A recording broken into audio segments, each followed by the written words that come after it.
Oops, forgot to pull myself up. Oh man, there we go. So, oh man, all right, there we go. Welcome to the special live stream session. And man, am I super fired up to talk about the Federal Reserve's decision today with interest rates in less than 30 minutes at 11 a.m. Pacific Standard Time or 2 p.m.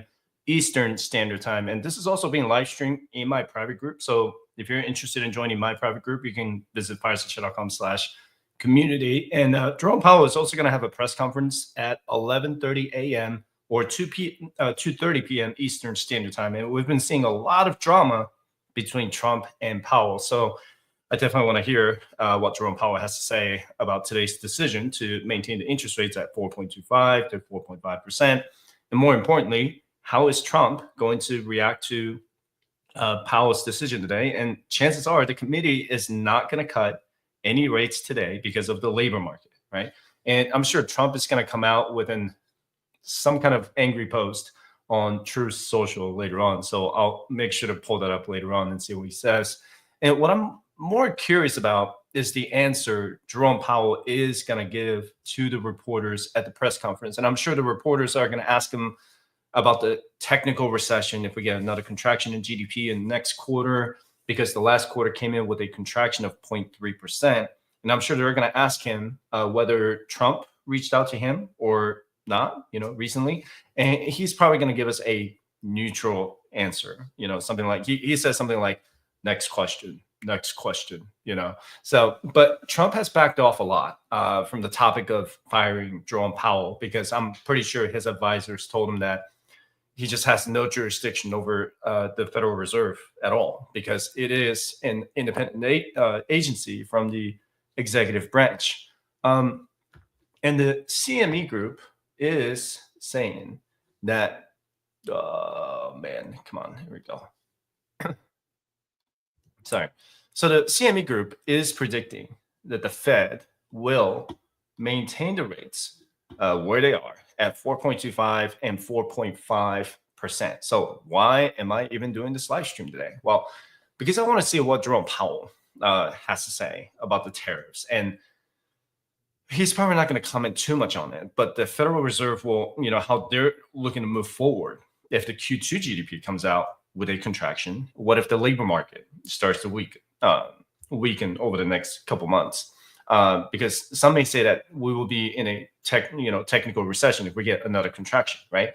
And if the unemployment rate starts to climb, then the Fed might not have a choice but to, maybe do an emergency cut. I don't think they would. It has to be something drastic, like going from 4.2% to maybe 4.6% in unemployment.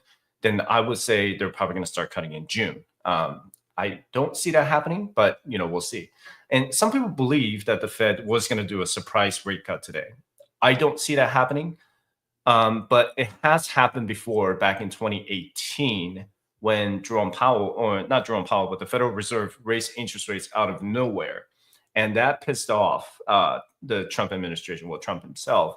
And he tweeted a bunch against the Federal Reserve, got to cut rates. And then they cut rates towards the end, right? So some people say that, well, the Federal Reserve just kind of like gave in to the Trump administration. I don't know if the times were a little different back then, but he was just appointed chair to the Federal Reserve by who was nominated by Trump himself. So we'll see how that goes. And right now, if you look at June under FOMC, they are predicting a rate cut, but only a 30% chance that they're going to cut rates from 4.25 to 4% to 4.25%. And that's on June 18th. And there's always a possibility that they start cutting rates in June if the economic reports start to come in with negative indicators. And I personally don't think the Fed will cut rates in June unless we have a bad unemployment report or inflation data that starts to get below 2%. Let's say it gets to like 1.5, maybe like 1.4%. Then the Fed probably needs to see like more like an entire quarter of the CPI, which is inflation, right? Consumer Price Index.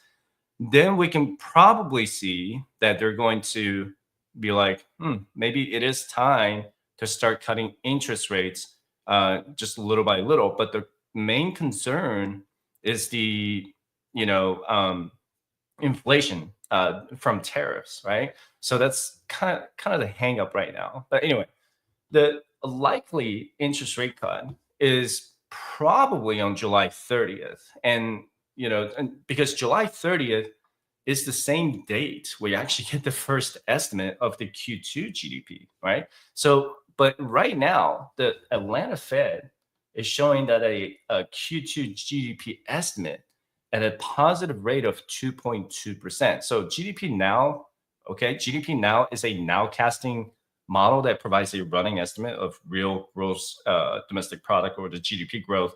And they release the latest estimate every Wednesday. So I like to tune into this on a weekly basis. And as of right now, the latest estimate is at a positive rate of 2.2%.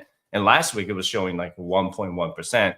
And with tariffs taking effect in most countries, not many US companies are rushing to get those imports like they did in the first quarter when President Trump was sworn into office. And that was the first contraction in real GDP since Q1 of 2022, although President Trump blamed the Biden administration for the contraction, although the Q1 GDP was really, throughout his office. But, that's something for you guys to argue about in the comment section. Anyway, the recent contraction came primarily from imports. And that was the US trade deficit, right? It surged because higher imports were a drag on the GDP. And if you look at the previous quarter's data, imports surged by 41%. That's huge at an annualized rate. And just in that quarter, to get those supplies in from all over the world, China, wherever, right?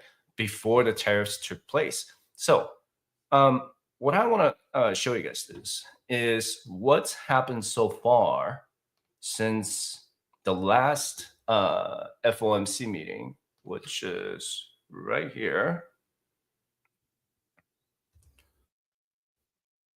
All right, so let's review what's happened so far since the last Federal Reserve meeting on March 19th. So the third and final estimate for Q4 GDP came out with an annualized rate of 2.4%, but that changed in Q1 with a contraction of 0.3%. And many economists are predicting a higher probability of a recession in 2025.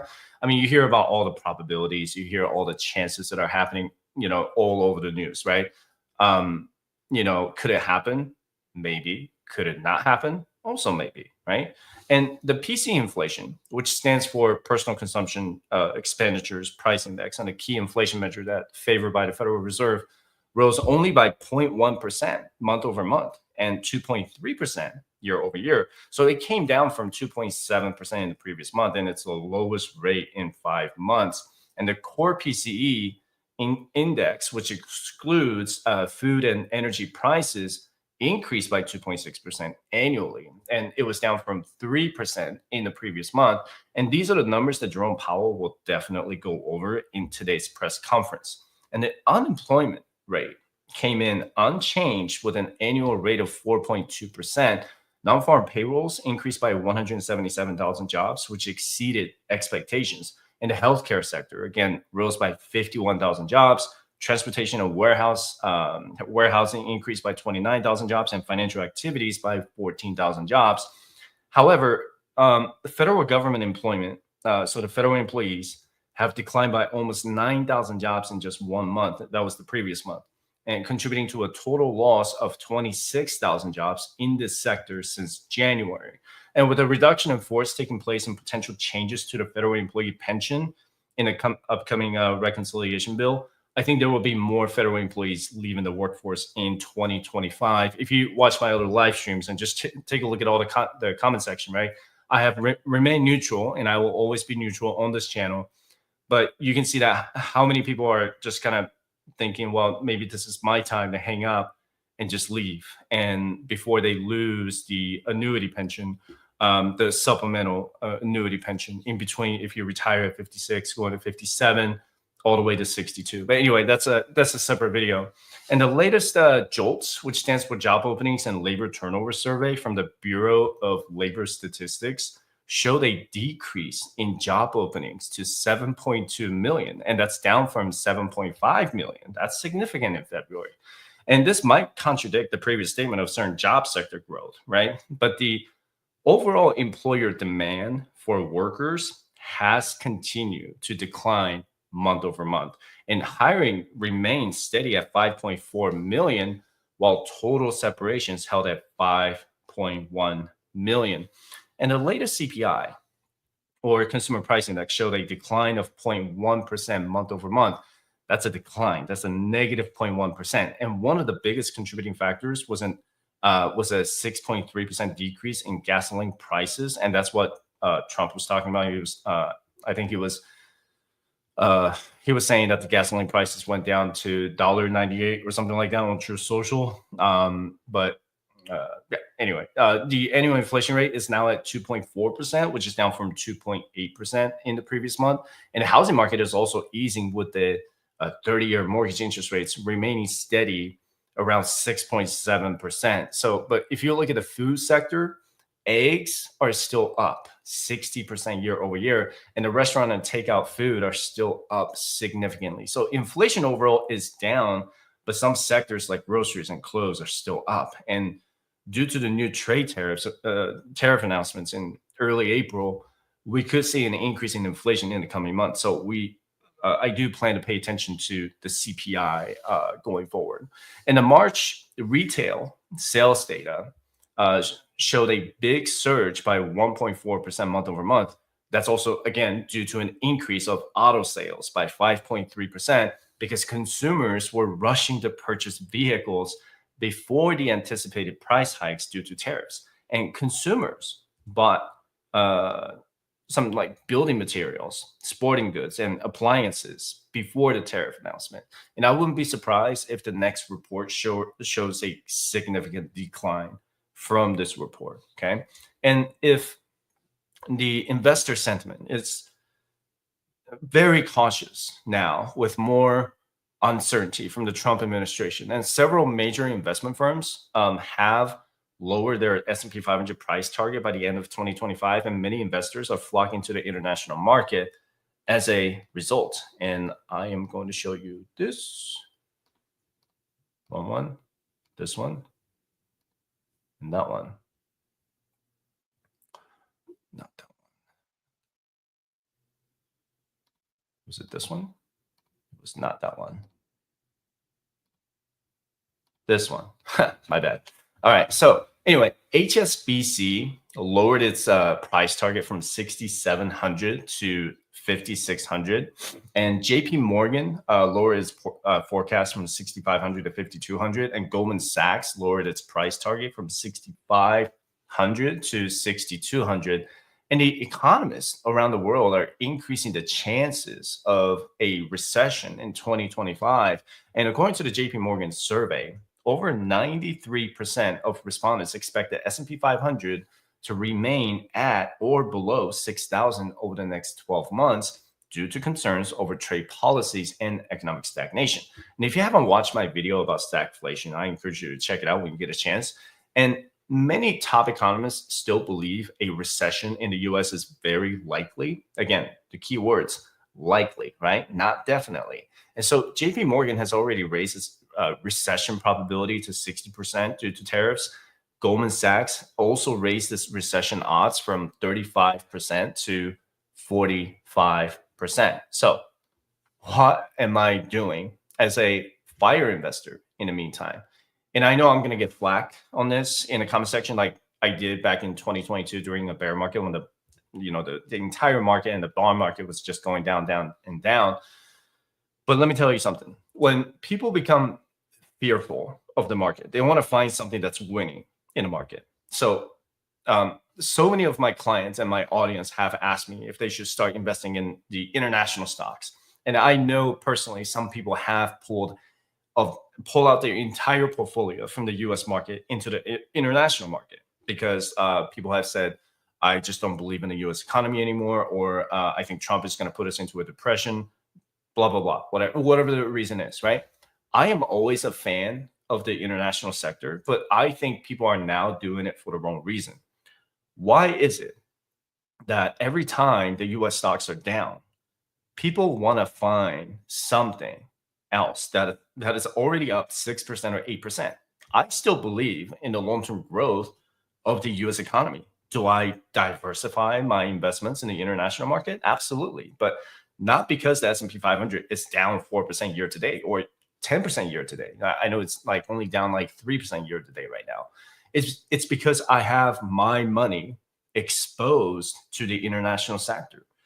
I do not reallocate my portfolio because the stocks are down 10 or 15%. I just bought more because I know they're selling at a discount to long-term investors.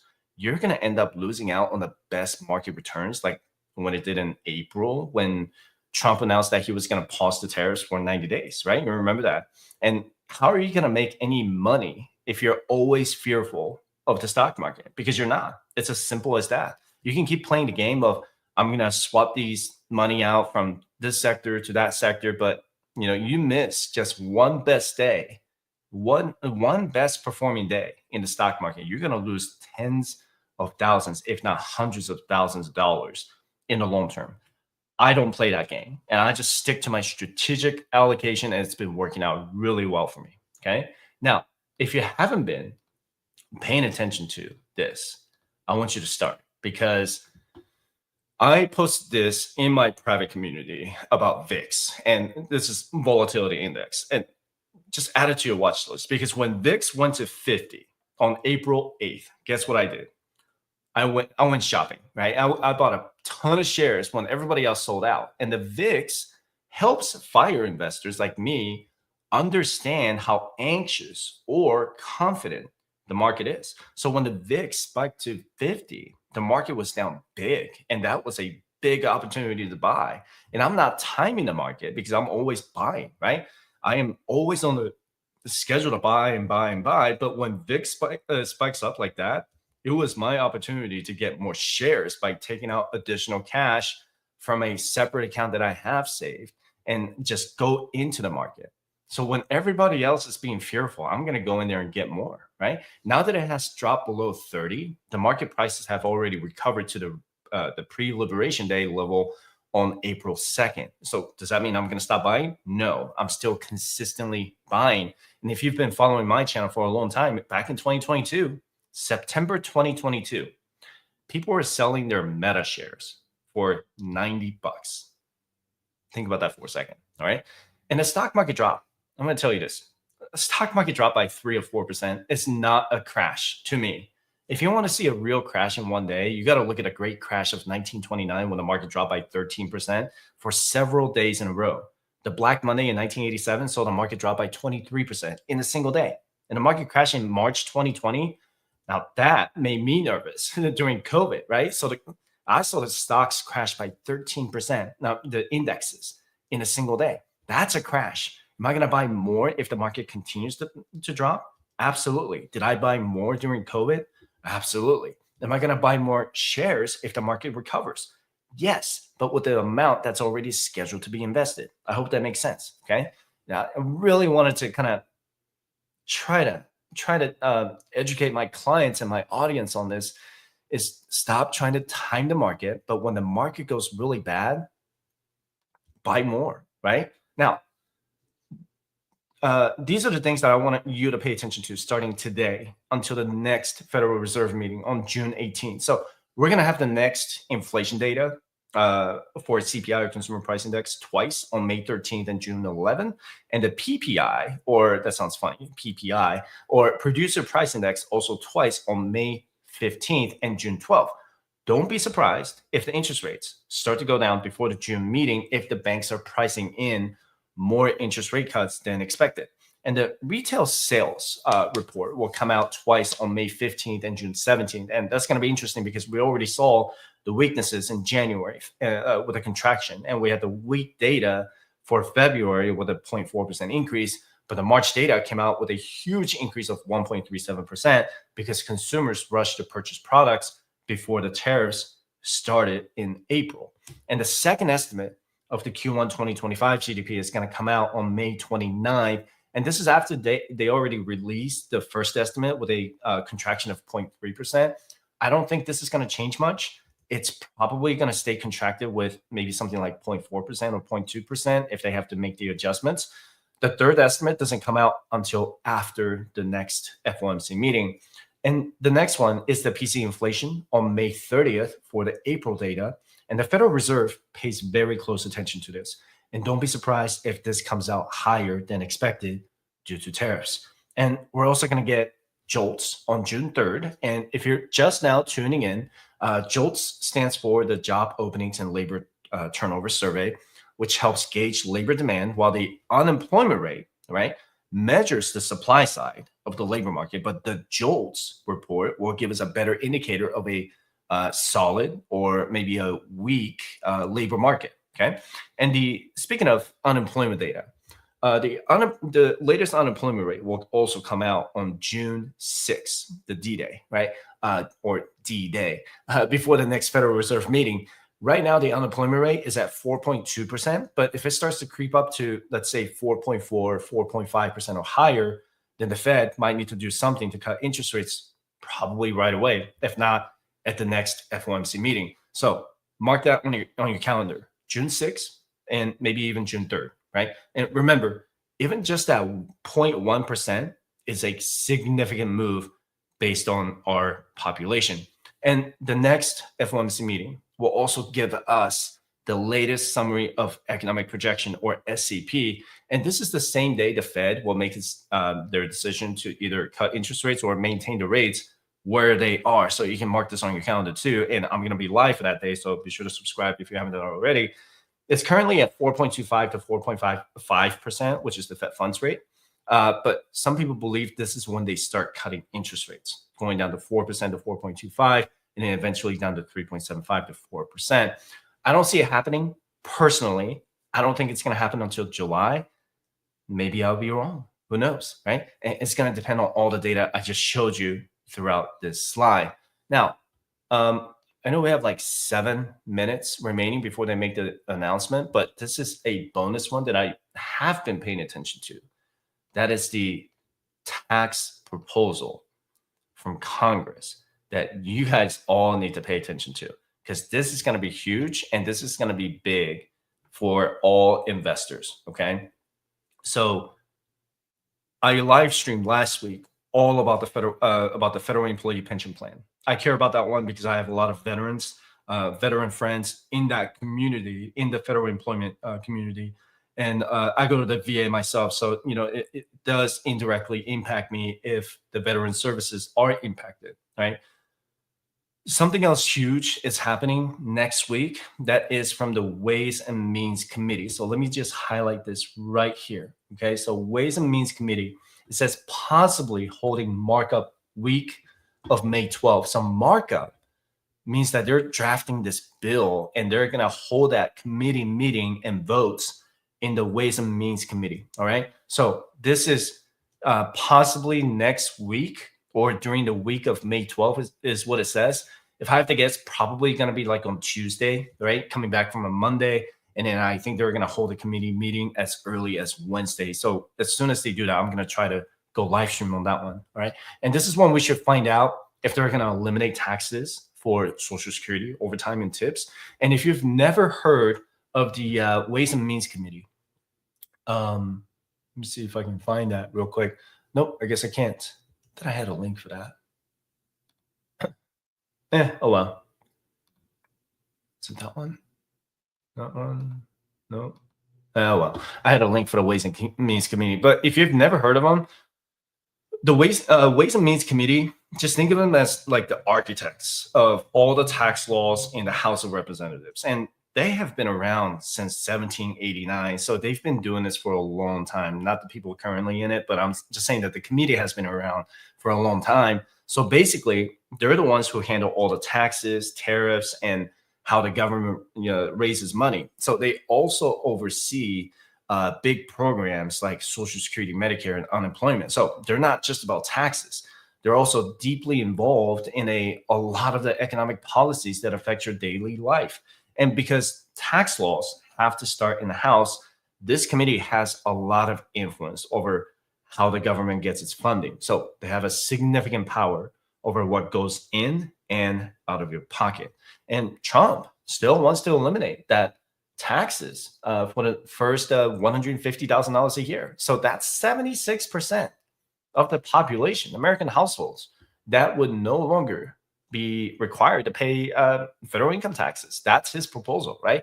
While having a higher take-home pay would be nice, but the chances of that happening are pretty slim. At least not while we still have almost $36 trillion in national debt. And I'm sure you're aware that another tax proposal the committee might add is eliminating taxes on tips and overtime. But the Republicans are having a disagreement on that because it's going to put a higher price tag on the deficit. And that tax bill was supposed to come out last week, but they just kind of clashed over with all the disagreements. I'm going to show those disagreements on what they're fighting about after the announcement. Since we're about 2.5 minutes out, I'm going to tune into Bloomberg here and see what they have to say.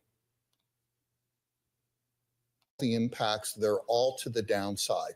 But because you haven't seen the impact yet, there's a complacency that takes hold of the markets on the expectation it will be worked out somehow. And it wasn't, and the downside was realized. I hope this time it gets worked out in advance. Bob, the new ex post that we're living in, I get two. And then ex-posts. after this announcement, in about 30 and, minutes, we're going to 5% listen to Jerome Powell speak. So that's going to be got pretty. An ex-post on the labor economy. I don't think we'll see what he has to say, and he is very on time. So if you need to leave and come back, just know that in about 30 minutes he's going to be coming back. Ex-post, is it something absolutely original? I don't think so. I think it's business as usual. I think they have no choice but to look at their dual mandate and try to balance the labor market with inflation. If they can't save both, which is it more important to save? And I think they'll choose the labor market. In the last live stream, people felt that I was stepping over certain congressmen or congresswoman, and that was not my intent at all. Again, I am a registered independent. I do not, I don't side with any one of them. People are like, "Oh, why are you talking over this congressman or congresswoman? It seems one-sided." And I'm like, man, if that's all you got out of the video, I don't know how else to help you. Curve is down 20, 25 basis points. The 30-year is up 15 or so basis points. So that's already starting to become manifest in the pricing of the curve. I think what we learned from Brexit is you knew the supply of labor and goods would be cut off. You knew inflation would reset higher. And Oh, that's a good question from my private group. So I wrote to my senator 3 months ago, and I just got a reply from her. And I'm going to read and show you what she put on the reply. And I'm going to tell you what I wrote on that back in February. So stay tuned. Have no choice to pay it, and then you're caught in a wage price spiral again. And this is the challenge for investors. We asked the question this morning, just how much can the promise of deals sustain this market? The promise of deals has driven this equity market higher to a significant rebound. So you sit there waiting. And to Bob's point, complacency can come into it. And all of a sudden, it's this slow erosion of the economy as a lot of people just snap into this wait and see mode. And before you know it, you hit an air pocket in the economic data. And you've got to respond to that too. Suddenly you get a jobs report that is not what people are looking for. I wonder how soon it will come, if it's possibly next week with inflation. Ford said it wasn't going to raise prices on vehicles in response to tariffs. It is raising the prices. It is the test. Okay, they're going to keep the rates to see whether where they are. Will actually and Bloomberg is a little late. Just seconds away. Your scores coming into it look like this on the S&P, erasing gains on the S&P 500 as the president says he's unwilling to lower tariffs to get China to come to the table. With your Fed decision, here's Mike McKee. There is no move, but there is a warning. The target range stays in the range of 4.25% to 4.5%. But Fed officials warn, quote, uncertainty about the economic outlook has increased further. And they go on to say they, quote, judge that the risks of higher unemployment and higher inflation have risen. The economic assessment has changed. After last week's report, the economy contracted in the first quarter. Although swings in net exports have affected the data, the minutes say, recent indicators suggest that economic activity has continued to expand at a solid pace. No change to their view. The labor market remains solid. Unemployment has stabilized at a low level in recent months, and inflation remains somewhat elevated. No other changes to the statement. Again, the committee will assess incoming data, the outlook, and balance of risks in considering the extent and timing of additional adjustments to the target range. There's no change in balance sheet policy, which was adjusted in March, and the decision was unanimous, with Minneapolis's Neil Kashkari voting as an alternate for Kansas City's Jeff Schmidt. And our thoughts are with him, that's for sure, given the circumstances that led to that. Mike, thank you, sir. Mike's on it, second paragraph at the very bottom of it. The committee is attentive to the risk to both sides of the dual mandate and judges that the risks of higher unemployment and higher inflation have risen. And that is the central banker's dilemma. The stagflationary environment that every central banker wants to avoid. The initial knee-jerk response in markets is interesting in that its yields lower. There is a question whether that can continue all across the curve, as there's a question around just the new structure of trade and the uncertainty that is weighing on businesses. The problem is with the market response, Bramo, as you know, we're competing with the headlines. So I'm going to read to you what the Federal Reserve just announced. So, okay, let me switch over. There we go. All right. So the Federal Reserve issued an FOMC statement. Although swings in net exports have affected the data, recent indicators suggest that economic activity has continued to expand at a solid pace. The unemployment rate has stabilized at a low level in recent months, and labor market conditions remain solid. Inflation remains somewhat elevated. So what we were talking about for the labor market remaining at 4.2%.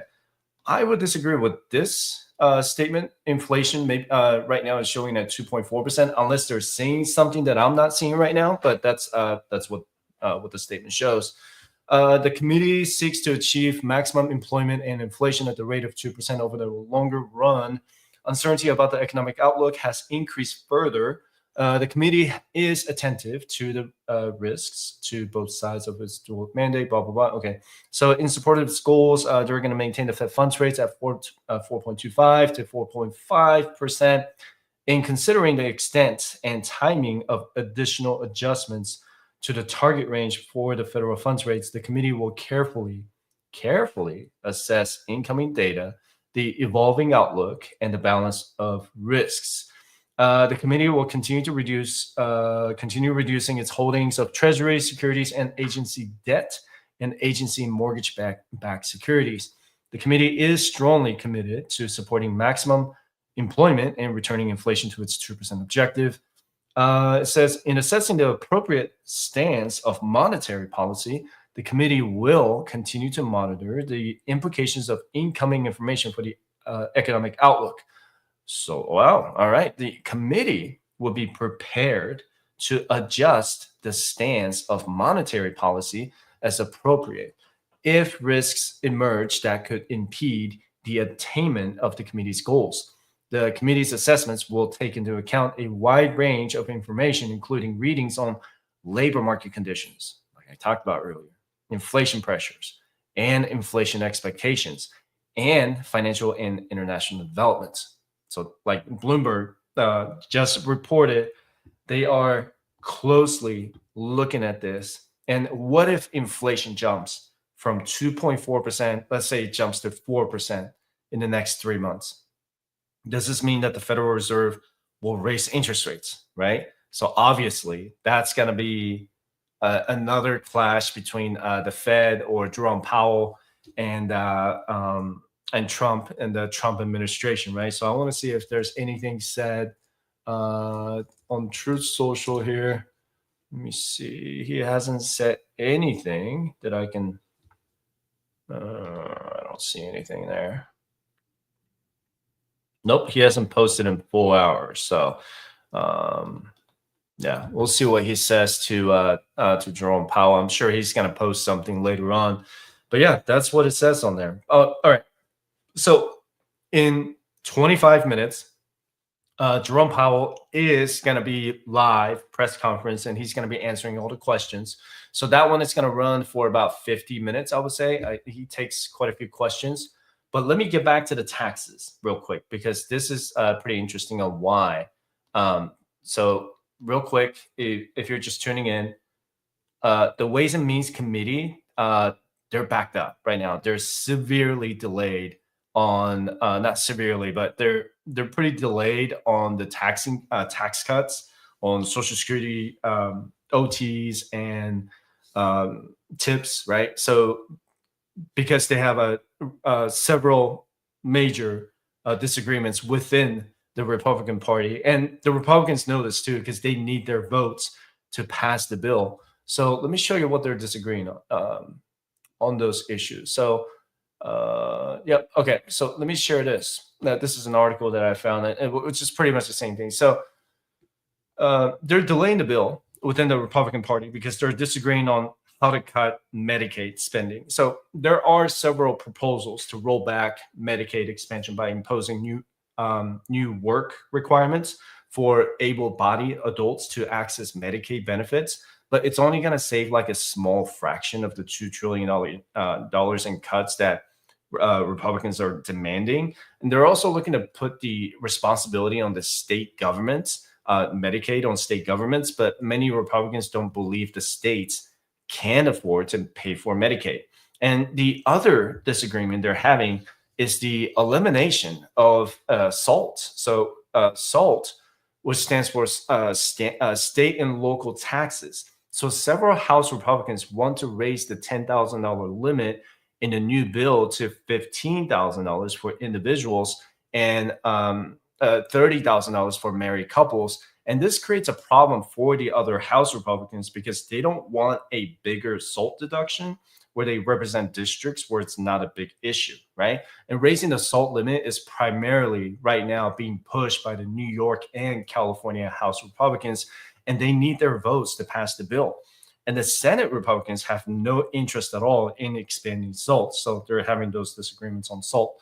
And the other disagreement they're having is the increased spending on the military. The military spending by $100 billion by the House Republicans, while the Senate wants as much as $150 billion.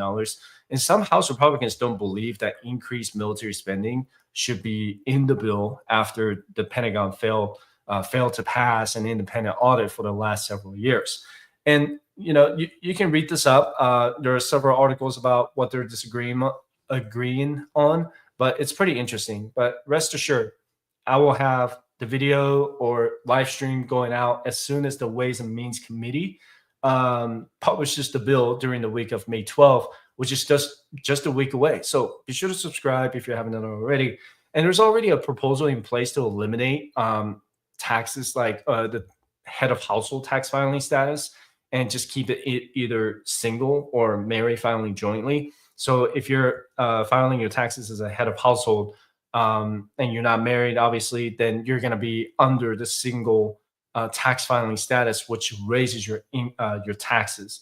There's other proposal in place to eliminate the health savings account or HSA by replacing it with a universal savings account. And I did several videos on that. So check it out on my channel when you get a chance. If they make any changes to the HSA or maybe even a Roth IRA from the reconciliation bill, I'm going to have to update my FIRE checklist because I've been prioritizing HSA and Roth IRA for the past 10 years. And that was when I started my FIRE journey, right? So that's going to be very interesting to see what this is going to do. But just, I will make sure, you know what, if you watch my other video about the taxes and all that, I'll put this link. There should be a link to this page and I'll just put it in the, what the heck? Let me see if I can just put it in the live chat if you guys want. Let me put it in the live chat. So that should work. Okay. So yeah, you guys can check it out when you get a chance, but that's how you can track it. Judiciary, looks like they already passed. Armed Services, the committee already approved it. Homeland Security, they approved it. And then Energy and Commerce, this is where Medicaid is. I know it sounds weird, but Medicaid falls under Energy and Commerce. and they're looking to cut $880 billion. And that's going to be the same week that we find out from the Ways and Means Committee here. So those two are the two committees that we're waiting on. Education and workforce, huge cuts. So they're looking to reduce like about 70% of education budget. There's another budget proposed to have the pretty much the Department of Education to be, I don't know, probably pretty close to being shut down. Agriculture, it's going to be cut by 230 billion. And it looks like they're going to have markup this week. And to talk about agriculture, they had a lot of disagreement in this too. A lot of House Republicans represent the rural districts in their states. So that's going to be something else they want to look over. Oversight and government reform. So that was the federal employee pension plan that I talked about in the last live stream. So that those votes have already been passed, and it's already going up to the House budget for the final bill. If anything is going to change, it's very unlikely it's going to change, but they're gonna it's going to make it to the final bill right now. And transportation and infrastructure. Right now, they got this approved at the to cut $10 billion, but they're increasing spending on like equipment for ATC, equipment for like some of the facilities for transportation for airports and stuff. I didn't notice, but ATC, they have like equipment from like 25, 50 years old, and they haven't upgraded in like several decades. So I would say that's probably good news, especially given what's going on in New Jersey, like Newark Airport. I heard that their flights are still being canceled. And financial services, they're cutting $1 billion from that. And then natural resources, again, cutting $1 billion. So if you look at the total debt that's going to be impacted from this entire House reconciliation bill, we're going to be in debt. Now, we're looking at about net deficit of 2.8 trillion. And the interest alone is going to be $600 billion. So, yeah, I'm not seeing a balanced budget here. Whatever, man. Anyway, but yeah, you can also follow the Senate and see what they're doing. They got their own amended version of the budget resolution. So, oh, you know what? Speaking of the Senate, I got to answer my one of my private communities members' question. So yeah, I wrote a letter to my senator here in Nevada, and let me pull it up. And her name is Catherine Cortez Maestro. This is her. So I wrote a letter to her back in February. This is way before, right after Trump's inauguration, and I didn't know some of the stuff that was going to happen now, fast forward to May 7th. But it took her like 3 months to reply back. So let me show you what I wrote. Okay, so let me see if I can find, there we go. Okay, so this is what I wrote to my senator. And I said, Senator Cortez Masto, I met you in 2018 during my Air Force Awards ceremony as an Air Force Reserve member. Since then, I have separated from active duty and worked as a financial consultant and coach in Las Vegas. I've helped veterans in Nevada and across the country. And I know you're extremely busy, so I'll get straight to the point. And I'm taking the next hour to write to you because I think I found several key issues that need to be addressed, including the retirement crisis in America. And I know that you're currently serving on the finance committee, and that's why I wrote to her too. So I thought you'd be the best person to reach out to regarding the American retirement system. You can call this the Secure Act 3.0, which is more improved than the first two Secure Acts. Issue number one, simplify 401k rollover. So this is something that I've been talking about on my channel for a while. Now that we have a 401k database system, we do. You can check it out. If you should look it up for the lost and found 401k database system. A centralized 401k system is needed to simplify rollovers. So they have the database system, but it is still extremely difficult to roll over your 401k from your old job to the new 401k, right? So when a worker leaves his or her job, the 401k is left alone with the previous employer. So I recommend that the 401k broker be mandated to notify the worker to move the 401k within 180 days to a current 401k type plan, 403b, 457, TSP, or an IRA of the worker's choosing. So in this is really just kind of like getting streamline the system. We have so many brokers that manage the 401ks, employer-sponsored retirement plan, right? And there's no centralized system to make things easier. I know some brokers are much more difficult to roll that money over to another broker. Let's say Schwab, right? Schwab is pretty simple. Fidelity is pretty simple. Vanguard's okay, So those are the things. So that's issue number one. Issue number two, this is a big one for the FIRE investors. So issue number two, the rule of 55 is not available to every employer. So rule of 55 allows employees to take penalty-free distributions from their 401k type plan if the employer and broker allow it. So Secure Act 3.0 should mandate every broker and employer to allow employees to have an option to take penalty-free distributions from their 401k type plan if they meet the current requirements. So most employers do not care. Most employers don't even know about the rule of 55. And I have talked to so many employers in the past. It is something that they just sign and say, yeah, we'll allow, for me, I could, we have rule of 55 for my 401k for my company. And yes, my employees can take money out as soon as they quit their job at 55. It's just a simple provision that you put in, like employer, yeah, we'll sign it off, but the broker has to sign it off too. Just make it we need to make that allowable for everyone in the country to make those distributions when they turn 55 and quit the job. And that was issue number two, was to make the rule of 55 available for every American every working American. And then issue number three was to raise the IRA contribution limits to match the 401k. So the IRA and the Roth IRA contribution limits are currently capped at $7,000 and $8,000. And many small businesses in the U.S. cannot afford to administer a 401k plan for their employees, which prevents employees from putting any money into their retirement account.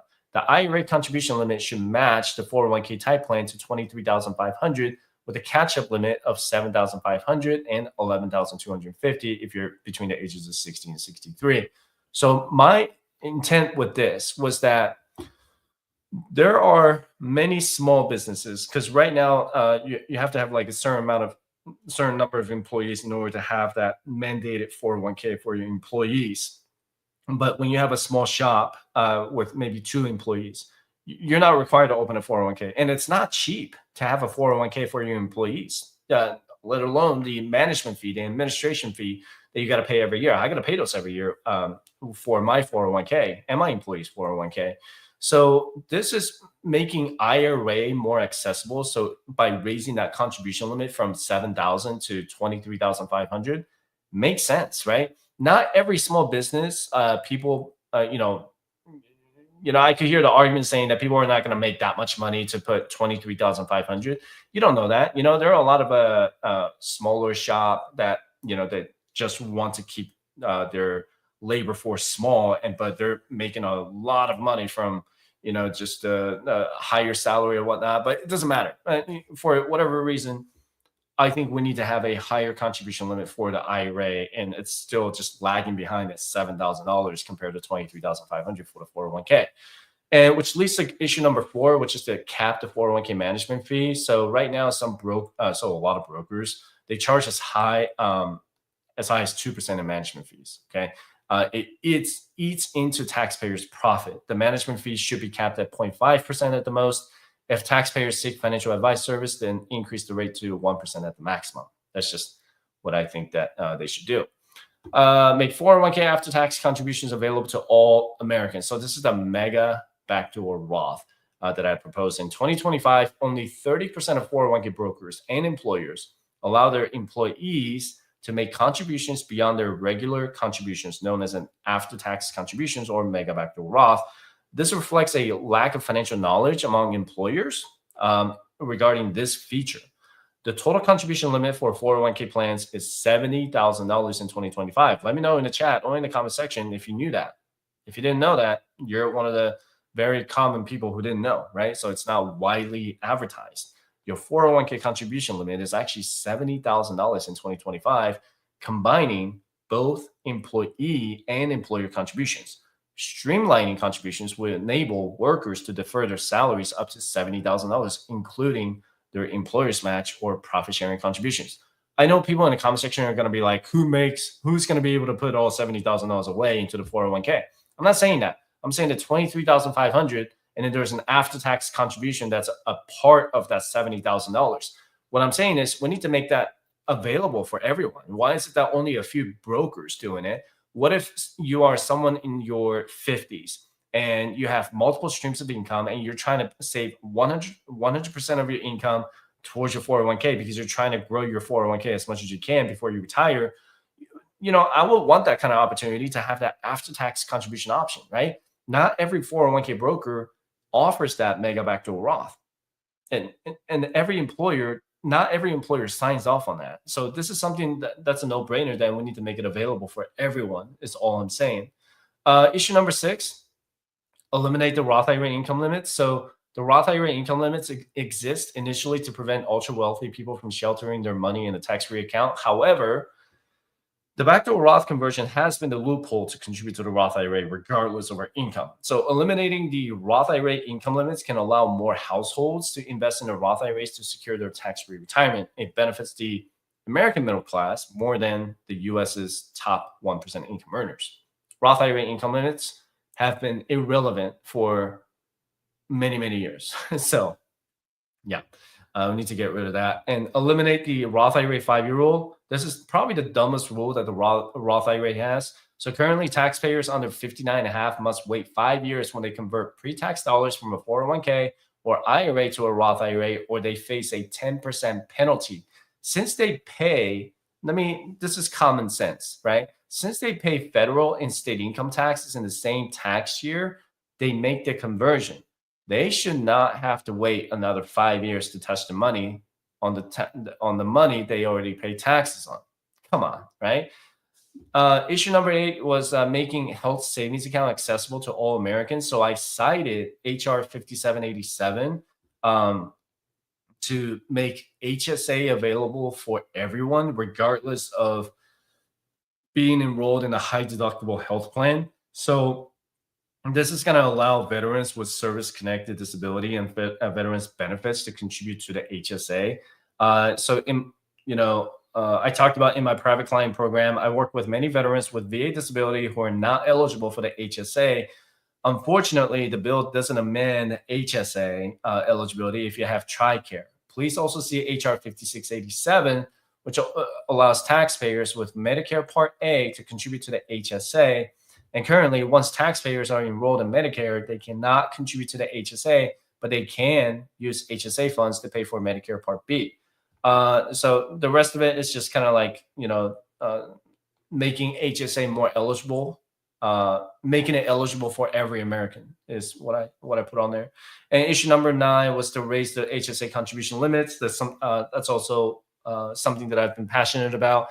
The contribution limits for the HSA, I believe that needs to match with the out-of-pocket limitation, right? So this year, the out-of-pocket limitation, so that is $8,300 for single and $16,600 for the family coverage. So I believe that contribution limit should be raised.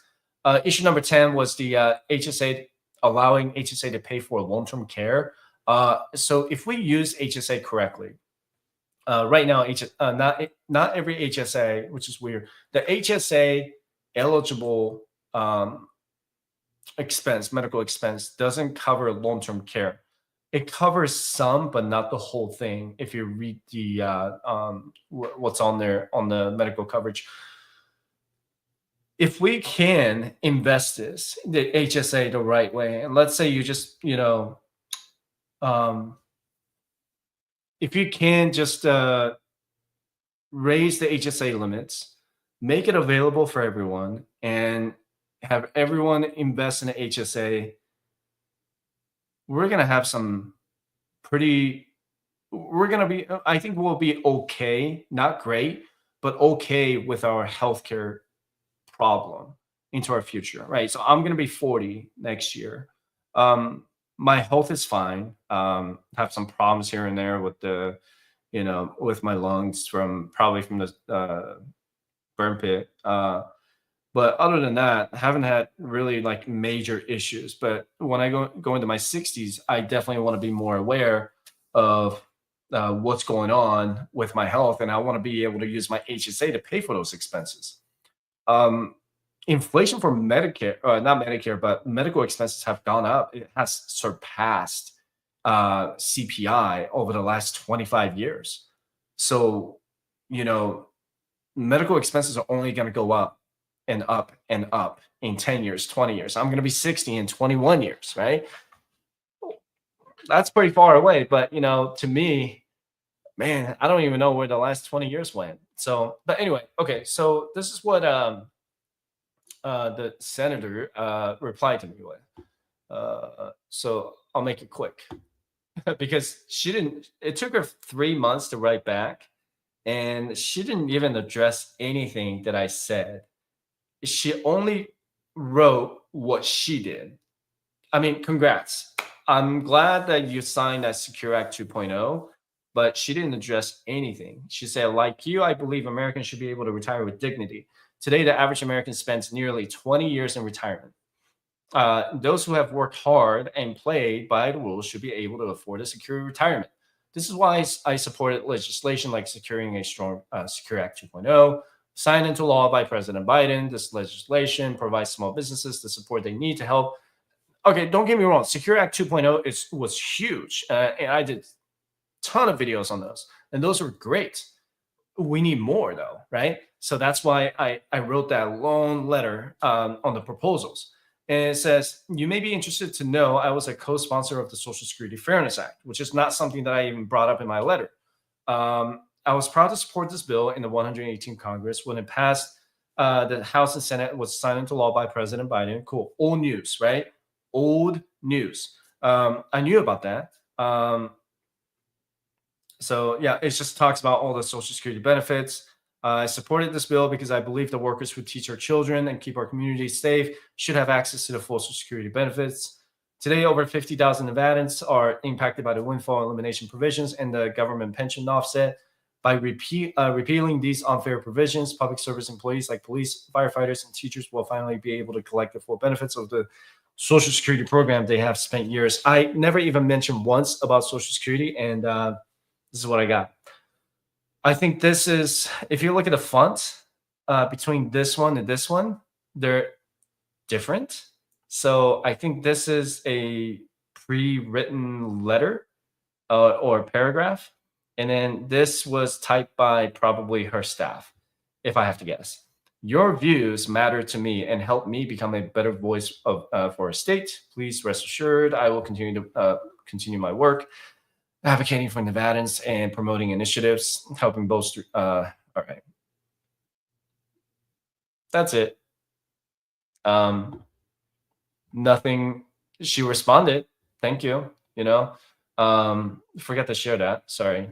Meant to share the screen. Let me see.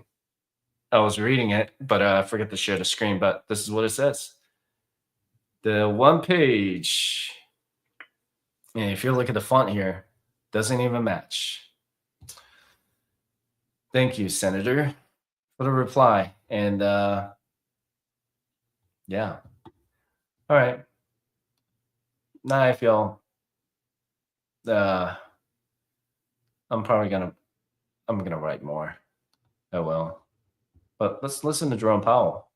He might cheer us up, cheer me up. Pennsylvania Avenue. Maybe we'll get a tweet within the conference. We've already had a headline that's shaken up this market from the President of the United States, the President unwilling to lower tariffs to get China to the table. This is about framing the negotiations into the weekend, but it also frames the risk for this committee. The FOMC, facing down stagflationary risk, articulated in the statement this afternoon, which reads as follows. The committee, attentive to the risks to both sides of its dual mandate and judging that the risks of higher unemployment and higher inflation have risen, emphasizing the language, the communication that came from the Fed chair more recently at the economic Economic Club of Chicago, and clearly the committee getting behind him. March 19th was the last Federal Reserve meeting. April 2nd is so-called Liberation Day squeezed in between. A generational shift in trade policy, totally shaking up the outlook for this Federal Reserve. Which makes it incredibly difficult for them to give actual forward-looking there he is. indicators at a time of such great uncertainty. Chairman It is May Jerome. 7th, and the chairman has stepped up. Here's the chairman of the Federal Reserve.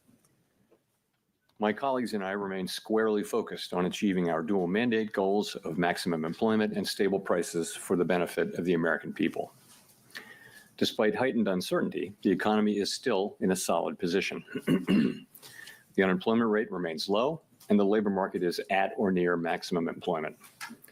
Inflation has come down a great deal, but has been running somewhat above our 2% longer run objective.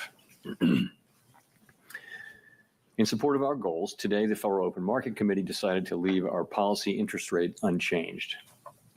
The risks of higher unemployment and higher inflation appear to have risen, and we believe that the current stance of monetary policy leaves us well positioned to respond in a timely way to potential economic developments.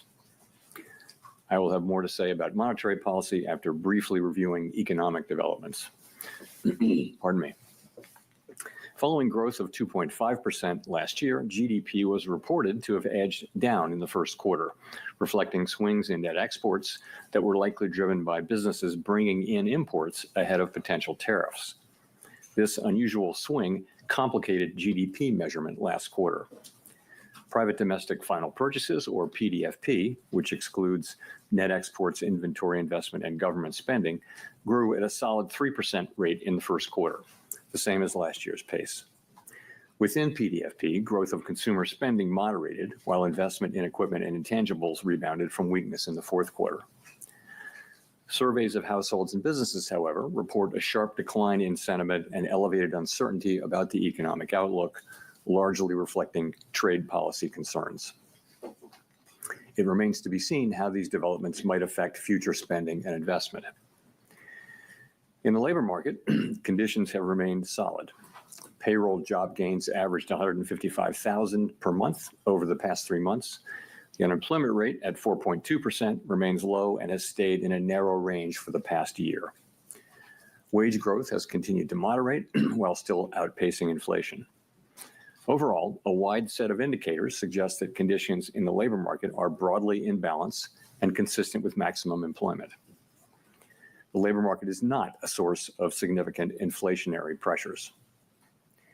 Inflation has eased significantly from its highs in mid-2022, but remains somewhat elevated relative to our 2% longer run goal. Total PCE prices rose 2.3% over the 12 months ending in March. Excluding the volatile food and energy categories, core PCE prices rose 2.6%. Near-term measures of inflation expectations have moved up, as reflected in both market and survey-based measures. Survey respondents, including consumers, businesses, and professional forecasters, point to tariffs as the driving factor. Beyond the next year or so, however, most measures of longer-term expectations remain consistent with our 2% inflation goal. Our monetary policy actions are guided by our dual mandate to promote maximum employment and stable prices for the American people. At today's meeting, the committee decided to maintain the target range for the federal funds rate at 4.25% to 4.5% and to continue reducing the size of the balance sheet. The new administration is in the process of implementing substantial policy changes in 4 distinct areas: trade, immigration, fiscal policy, and regulation. The tariff increases announced so far have been significantly larger than anticipated. All of these policies are still evolving, however, and their effects on the economy remain highly uncertain. As economic conditions evolve, we'll continue to determine the appropriate stance of monetary policy based on the incoming data, the outlook, and the balance of risks. If the large increases in tariffs that have been announced are sustained, they're likely to generate a rise in inflation, a slowdown in economic growth, and an increase in unemployment. The effects on inflation could be short-lived, reflecting a one-time shift in the price level. It is also possible that the inflationary effects could instead be more persistent. Avoiding that outcome will depend on the size of the tariff effects, on how long it takes for them to pass through fully into prices, and ultimately on keeping longer-term inflation expectations well anchored. Our obligation is to keep longer-term inflation expectations well anchored and to prevent a one-time increase in the price level from becoming an ongoing inflation problem. As we act to meet that obligation, we'll balance our maximum employment and price stability mandates, keeping in mind that without price stability, we cannot achieve the long periods of strong labor market conditions that benefit all Americans. We may find ourselves in the challenging scenario in which our dual mandate goals are in tension. If that were to occur, we would consider how far the economy is from each goal and the potentially different time horizons over which those respective gaps would be anticipated to close. For the time being, we're well positioned to wait for greater clarity before considering any adjustments to our policy stance. At this meeting, the committee continued its discussions as part of our 5-year review of our monetary policy framework. We focused on inflation dynamics and the implications for our monetary policy strategy. Our review includes outreach and public events involving a wide range of parties, including Fed Listens events around the country and a research conference next week. Throughout this process, we're open to new ideas and critical feedback, and we will take on board lessons of the last 5 years in determining our findings. We intend to wrap up the review by late summer. The Fed has been assigned 2 goals for monetary policy: maximum employment and stable prices. We remain committed to supporting maximum employment, bringing inflation sustainably to our 2% goal, and keeping longer-term inflation expectations well anchored. Our success in delivering on these goals matters to all Americans.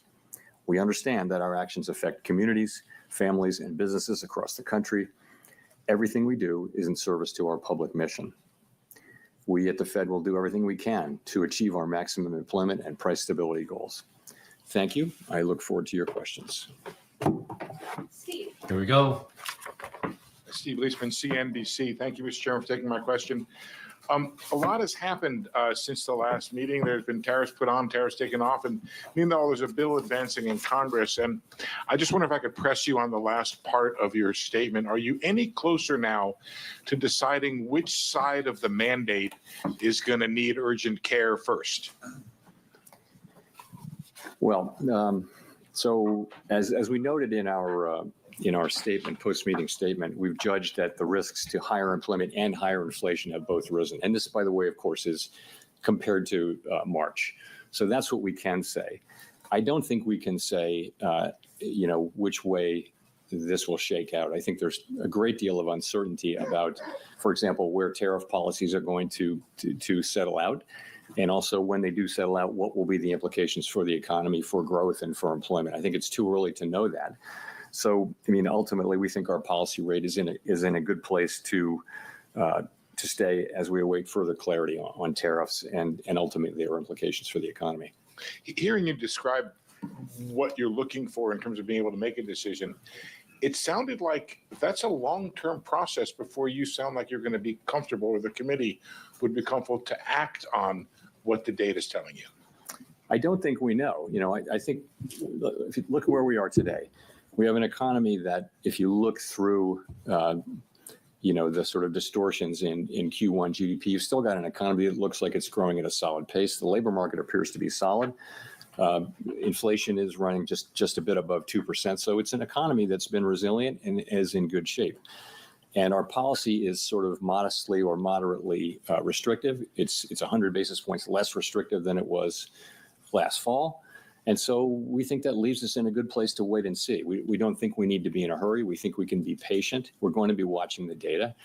The data may move quickly or slowly, but we do think we're in a good position where we are to let things evolve and become clearer in terms of what should be the monetary policy response.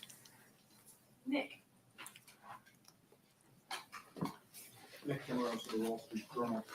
Chair Powell, there's naturally a lot of PTSD around 2021 supply shocks, but there are some who argue that the current situation has notable differences. Energy costs are down, housing imbalances look nothing like they did 4 years ago, labor demand appears to be gradually cooling with wage growth running below 4%. What do you see right now that could nourish higher inflation beyond a rise in goods prices this year? I think the underlying inflation picture is good. It's what you see, which is inflation now running a bit above 2%. And we've had basically decent readings in housing services and non-housing services, which is a big part of it. So that part, I think, is moving along well. But there's just so much that we don't know. I think, and we're in a good position to wait and see is the thing. We don't have to be in a hurry. The economy has been resilient and is doing fairly well. Our policy is well positioned. The costs of waiting to see further are fairly low, we think. So that's what we're doing. And we'll see. The administration is entering into negotiations with many countries over tariffs. We'll know more with each week and month that goes by where tariffs are going to land, and we'll know what the effects will be when we start to see those things. So we think we'll be learning. I can't tell you how long it will take, but for now, it does seem like it's a fairly clear decision for us to wait and see and watch. So when you say that you don't need to be in a hurry, does that mean that could the outlook change in such a way that a change in your stance could be warranted as soon as your next meeting? As I said, we are comfortable with our policy stance. We think we're in the right place to wait and see how things evolve. We don't feel like we need to be in a hurry. We feel like it's appropriate to be patient. And when things develop, of course, we have a record of we can move quickly when that's appropriate. But we think right now the appropriate thing to do is to wait and see how things evolve. There's so much uncertainty. If you talk to businesses or market participants or forecasters, everyone is just waiting to see how developments play out, and then we'll be able to make a better assessment of what the appropriate path for monetary policy is. So we're not in that place, and as that develops. And I can't really give you a time frame on that.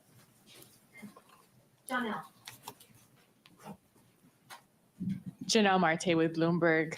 So many economists have been pricing in higher odds of a recession, and several are noting that it is more difficult for the Fed to cut rates preemptively given the higher risks for higher inflation. So given the outlook, do you still see a path for a soft landing, and what does that look like? Well, let me say, so let's look back and see where we are. So to go through 2024 up to the day, we've had unemployment in the low 4s for more than a year. We've had inflation coming down now in the mid to low 2s. We've had an economy growing at 2.5%. So that is the economy as we see it now. What looks likely, given the scope and scale of the tariffs, is that we will see certainly the risks to higher inflation, higher unemployment have increased. And if that's what we do see, if the tariffs are ultimately put in place at those levels, which we don't know, then we won't see further progress toward our goals.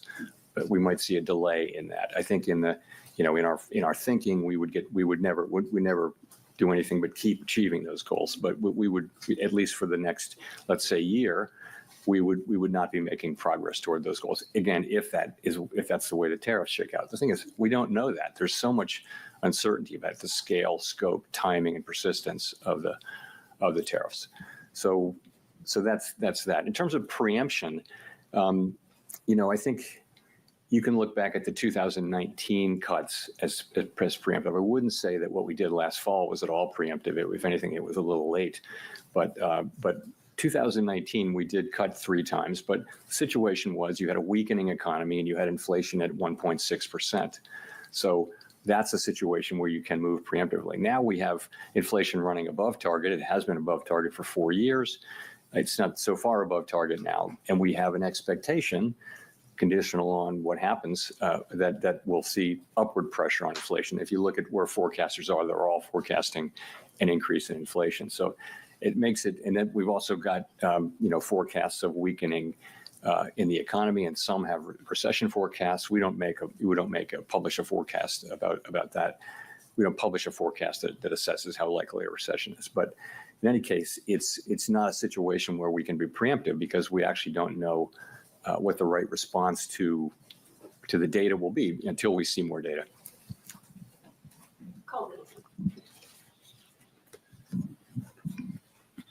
Colby Smith with the New York Times. How much weakness does the committee need to see, though, in the labor market and the economy more broadly to lower interest rates again? Is it about a certain increase in the unemployment rate over a period of time, or perhaps a certain number of negative monthly job reports? I mean, how are you making that assessment? So first of all, we don't see that yet, right? We have 4.2% unemployment, good participation, wages behaving very well. Participation, I mentioned it at a good level. So, with the labor market, we would look at the totality of the data. We'd look at the level of the unemployment rate. We'd look at the speed with which it's changing.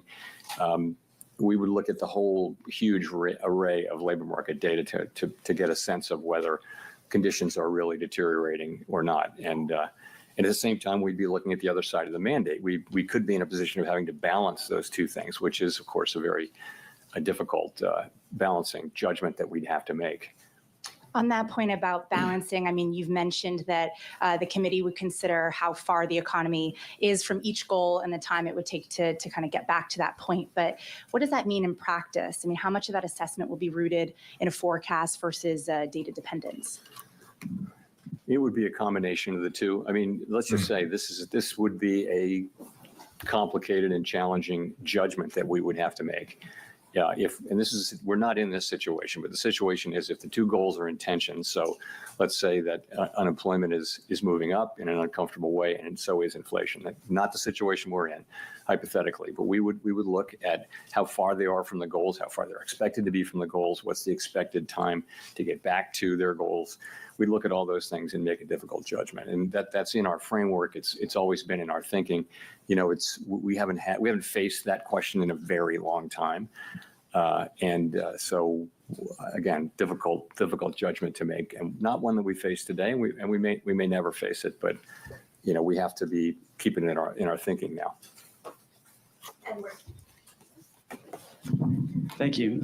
Edward Lawrence with Fox Business.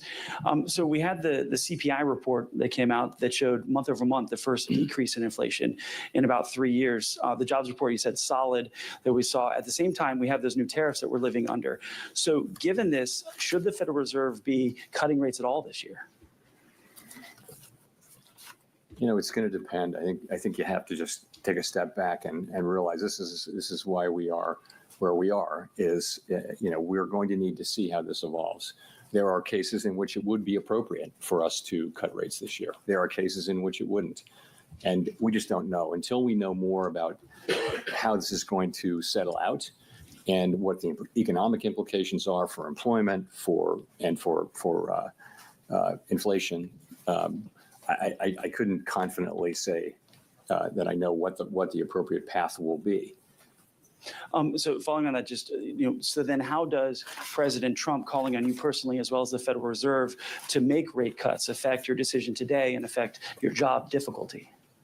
Doesn't affect our doing our job at all. So we're always going to do the same thing, which is we're going to use our tools to foster maximum employment and price stability for the benefit of the American people. We're always going to consider only the economic data, the outlook, the balance of risks, and that's it. That's all we're going to consider. So it really doesn't affect either our job or the way we do it. Howard. Hi, Howard Schneider with Reuters, and thanks for the time. I'm wondering, given the complexity about the first quarter GDP and what lies ahead, I'm just wondering what your intuition tells you about the underlying direction of the economy right now. Many of your colleagues have said they feel growth is slowing. If so, do you have any sense of by how much, to what degree the slowdown may be? What does your gut tell you about how things are evolving out there? My gut tells me that uncertainty about the path of the economy is extremely elevated, and that the downside risks have increased. The risk is, as we pointed out in our statement, the risks of higher unemployment and higher inflation have risen. But they haven't materialized yet. They're not in the data yet. So that tells me more than by intuition, because I think it's obvious actually that the right thing for us to do is we're in a good place. Our policy's in a very good place, and the right thing to do is await further clarity. And